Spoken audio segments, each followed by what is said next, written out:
Guys, क्या होगा अगर आप ऐसी जगह पे फंस जाओ जो ज़िंदगी से अनजान हो। क्या होगा अगर आप ऐसी खुशी का एहसास करो जो सच से परे हो। क्या हो अगर कोई ऐसी चीज़ मिल जाए जो ज़िंदगी और मौत के बीच झूल रही हो। सिर्फ सोच के देखिए, जस्ट इमेजिन।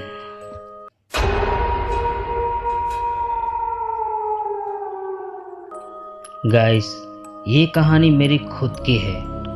शहर में अच्छी जॉब मिलने की वजह से काफ़ी टाइम से मैं घर से बाहर, अपनों से दूर रहा। अच्छी जॉब होने की वजह से अब मेरे पास काफ़ी पैसा है, बंगला, गाड़ी, ज़िंदगी की सारी खुशी मिल गई थी। तभी मेरी माँ का फ़ोन आया और कहा, बेटा तेरे लिए मैंने एक लड़की पसंद की है जो काफ़ी खूबसूरत है। माँ ने मेरे लिए एक लड़की ढूंढ ली थी। मैंने मना नहीं किया, क्योंकि माँ जब अपने लिए कुछ पसंद करती है तो उसे देखने या समझने की ज़रूरत नहीं होती। इसलिए मैंने बिना देखे उस लड़की को पसंद कर लिया। माँ ने मेरी फ़ोटो उस लड़की को दिखाई थी और उसे मैं इतना पसंद आ गया कि वो मिलने के लिए मरी जा रही थी। माँ ने कहा, बेटा तू तुरंत घर पे आ जा और उस लड़की से मिल ले। मैं तुरंत घर के लिए निकल गया। सफ़र लंबा था, इसलिए आधे रास्ते में ही आधी रात हो गई।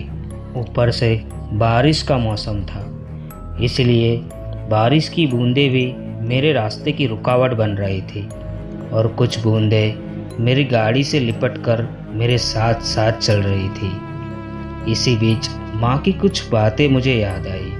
वो अक्सर कहा करती थी, बेटा तेरी आंखों में अजीब सी कशिश है। हर किसी को मेरी आंखों में अजीब सी कशिश लग रही थी, जिस वजह से काफ़ी सारे लोग मेरी ओर खींचे चले आते थे। काश इसी वजह से माँ को अक्सर डर लगता था कि मैं किसी चरित्रहीन लड़की के साथ ना जुड़ जाऊँ। इसलिए माँ ने मेरे लिए एक अच्छी और सुंदर लड़की को पसंद कर लिया था। इतना सोच ही रहा था, तभी अचानक मेरे सामने एक लड़की आ गई और मैंने तुरंत गाड़ी को ब्रेक लगाया। वो लड़की मरते मरते रह गई। मैं उसे कुछ कहने वाला ही था, तभी वो मुझे देखकर रोने लगी। ऐसा लगा जैसे मैं उसकी आखिरी मंजिल हूँ। मैं उसे और वो मुझे देखती रही। वो एक भटकी हुई मुसाफिर थी, इसलिए मैंने उसे अपनी गाड़ी में बिठाया और निकल पड़ा। लेकिन वो मुझे अजीब तरीके से घूर रही थी और जैसा माँ ने कहा था, ठीक उसने भी वैसा ही कहा। सच में आपकी आंखों में बड़ी ही अजीब सी कशिश है। आप मुझे जानते हैं? जानने की ज़रूरत नहीं है, बस मुझे थोड़ा समझने की कोशिश कीजिए। इतना कहते ही वो लड़की मुझे लिपटकर रोने लगी और मेरे गालों को रोते रोते चूमने लगी। फिर धीरे धीरे मुझे किस करने लगी।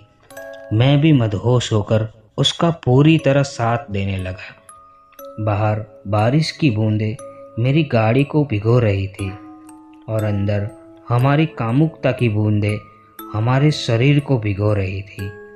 बारिश की ये रात इतनी हसीन हो जाएगी मैंने कभी सोचा भी नहीं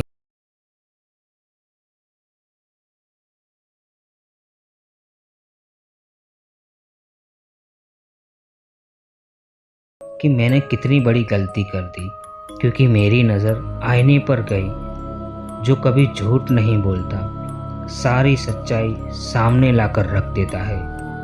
वो लड़की एक आत्मा थी।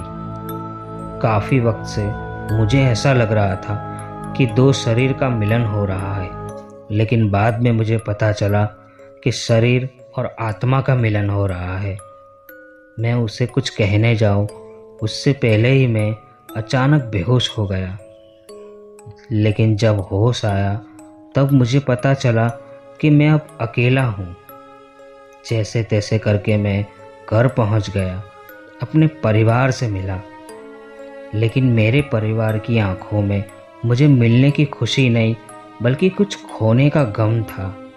माँ ने मुझे कहा, बेटा, जिस लड़की से हम तेरी शादी करने वाले थे उस लड़की की कुछ देर पहले ही मौत हो गई। तुझे मिलने की खुशी में वो अपने और तेरे लिए शॉपिंग करने के लिए गई थी, तभी अचानक उसका एक्सीडेंट हो गया। मुझे ये सुनकर बड़ा दुख हुआ, लेकिन सबसे ज़्यादा हैरान मैं तब हुआ जब मैंने उस लड़की की फ़ोटो देखी। फ़ोटो देखने के बाद मेरे पैरों तले ज़मीन खिसक गई, क्योंकि ये वही लड़की थी जो मेरी गाड़ी में मेरे साथ संभोग कर रही थी। मतलब मेरी माँ ने जिस लड़की को मेरे लिए चुना था वो लड़की मरने के बाद मुझसे मिलने आई और आखिरी बार मुझसे मिलकर अपना सुख लेकर चली गई।